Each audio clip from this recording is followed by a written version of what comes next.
Minasan konnichiwa and welcome to Shogo's podcast. So, guys, the other day I was exchanging a DM. That's my second daughter downstairs suddenly screaming something. I was exchanging a DM with a one of my viewers, a friend of mine. I like calling my viewers my friend, by the way. But anyways, I was talking with a certain guy who lives in Tokyo. I believe he said he's from the U.S. I'm hope you're actually listening to this podcast too. And he gave me a DM telling me that he's almost about to go crazy that Japanese people are still not taking their masks off. Outside of Japan, mostly everywhere in the world, well, maybe not in China, but like everywhere else, mostly everyone are starting to gradually get used to living together with, or I guess just adapt to the situation of COVID, and the world is starting to gradually move on. Opening up borders for traveling and everything. While as Japan, no one is literally taking off their masks. And what's crazy is that if this was during winter time, because it's cold, because the air is dry, okay, it's understandable that we still have our masks on because that's what we used to do in the past too. But right now in Japan, it's like 35 to 40 degrees Celsius in Japan. So that's like scorching heat. Yeah, it's really, really hot. I'm sorry, I don't know how to say it in Fahrenheit, but it's really, really hot anyways. But people, if you go outside right now, about 5% maybe of the people still have their masks on. And it seems, according to what my friend of mine, one of my viewers have sent me about the situation in Tokyo, it seems it's the same in Tokyo as well.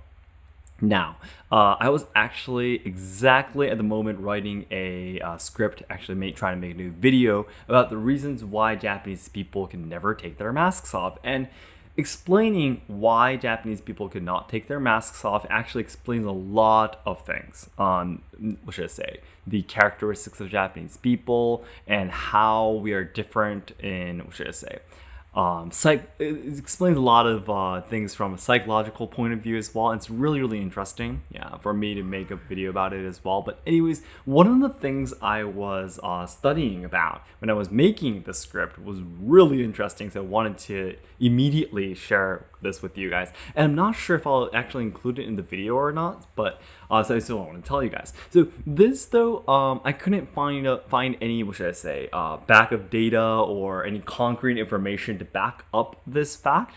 But it seems that in the article it said that East Asian people basically judge people's facial expressions by their eyes.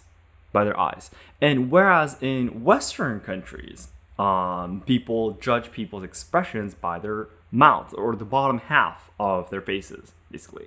So in Asia, it's the eyes. In Western countries, it's the mouth, is said in that article. So that's the fundamental reason why people in Asia don't have that much resistance of putting masks on. Yeah, because if you can see each other's eyes, you can still basically, about 80% still communicate. Yeah. Whereas if you're originally from a Western country, if someone has their masks on, it's very difficult to read their expressions and kind of understand what they're thinking, because you're used to what should I say, understanding each other's expressions from the bottom half of your face. Yeah, like your mouth or how your nose would move, for example, and such stuff like that. So this was super, super interesting for me. I really do want to find scientific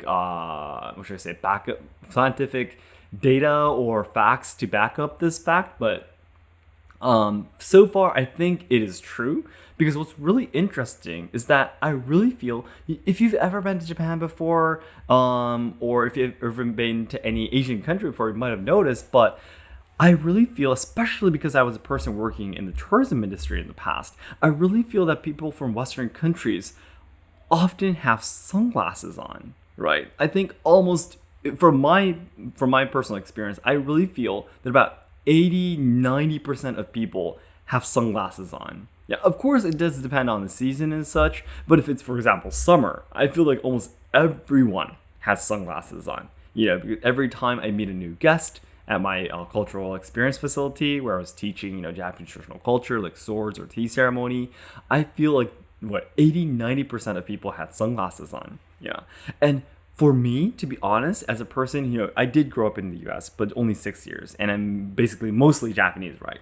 I do feel a little bit, what should I say, not uncomfortable. Uncomfortable is too much of a strong word, but I do feel a little bit, what should I say, worried, anxious, very slightly though, not that much. But that's the reason why Japanese people hardly put sunglasses on.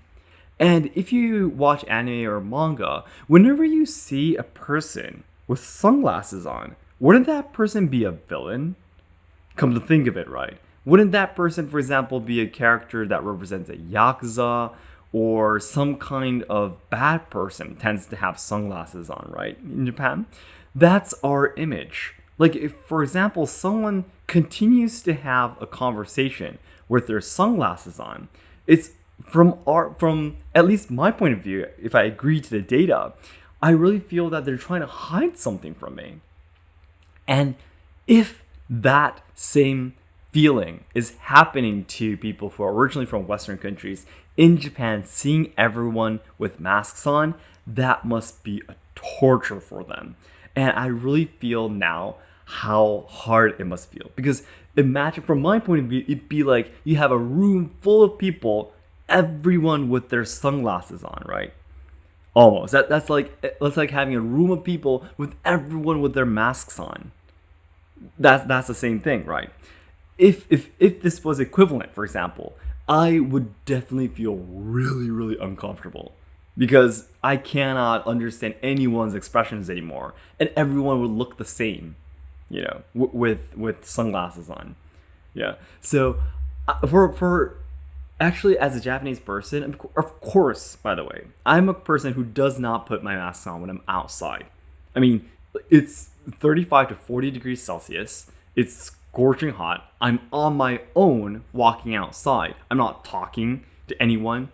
I'm not sneezing. I'm not coughing. Why would I have to have my mask on, right? There is no laws in Japan to force us to put masks on in the first place. And from the very beginning, there were no laws. So I take my mask off and I walk outside and everyone stares at me, but that's completely fine because I care. I logically think about my health, and how I should care about it, how I should handle it. Yeah. I don't just, what should I say, just do things because everyone else is doing it just like a typical Japanese person would do, But yeah, so I'm like starting to criticize Japanese people so much. But anyways, yes, I don't do that, taking my mask off and everything. But still, I don't feel that uncomfortable with other people having their masks off. And I'm like, well, if you guys don't want to take it off, that's completely fine for me. I don't care about your guys' lives. I can live with it. Yeah. But as just like the person who gave me a DM, he was like, I cannot stand this anymore. And to be honest, until I read this study, I was like, well, I'm pretty sure it's really hard for you, but I really couldn't fully, what should I say, relate to how hard it is. But now I can imagine by switching into sunglasses, I can completely understand how scary that would be. So I just wanted to quickly share this with you, and I thought it was really interesting for the reason why one of the reasons why Japanese people would hardly take their masks off, and I think this is really, really interesting. So I just wanted to, share this with you as soon as possible. The video itself talking about the masks, I think I'll try to post it as soon as possible, but I think at the point of recording this podcast right now, I think it'll take another week or so. So yeah, I hope you can look forward to it though. It starts off from a very simple theme, just a mask, but it explains a lot of things about Japanese people and Japanese society. So I hope you can look forward to it. Thank you so much for listening. So then everyone, as I always say, the ultimate goal of my life is to make all Japan lovers' dreams come true. So I know there's a lot of people studying Japanese, willing to come to Japan to study, travel, work, or even train in traditional culture and such. However, I am very afraid that Japan will not be able to make everyone's dreams come true in the future because we're facing a lot of social problems, we are losing our traditional culture, and the younger generations who are supposed to be carrying on the good things about Japan are dying because of all the social issues being shoved against them. So I really want to dedicate my life to trying to make Japan a better place. I want to try to solve the social problems, preserve and evolve traditional culture, and also help out the younger generations so they can have a brighter future. And to do that, the nearest goal I have right now is to achieve 2 million subscribers by January 2023 on my main channel. So all your likes and comments will help to boost my videos to new viewers who have never seen my channel before, so it'd be great if you can help me out. Thank you so much, guys, for always supporting me. And I'm still actually waiting for Tozando-san to give me a reply for the real katana that we're going to be buying for the first time. It's actually the first week of July has already passed, so I'm just really excited and waiting for it. But hopefully the manager will be sending us, giving us a phone call again, telling us the swords are ready, and we would love to go and film as soon as possible. I'm really looking forward to it. But anyways, I'll keep you guys updated as soon as possible. So yeah, okay, I'll talk to you guys soon. Bye bye.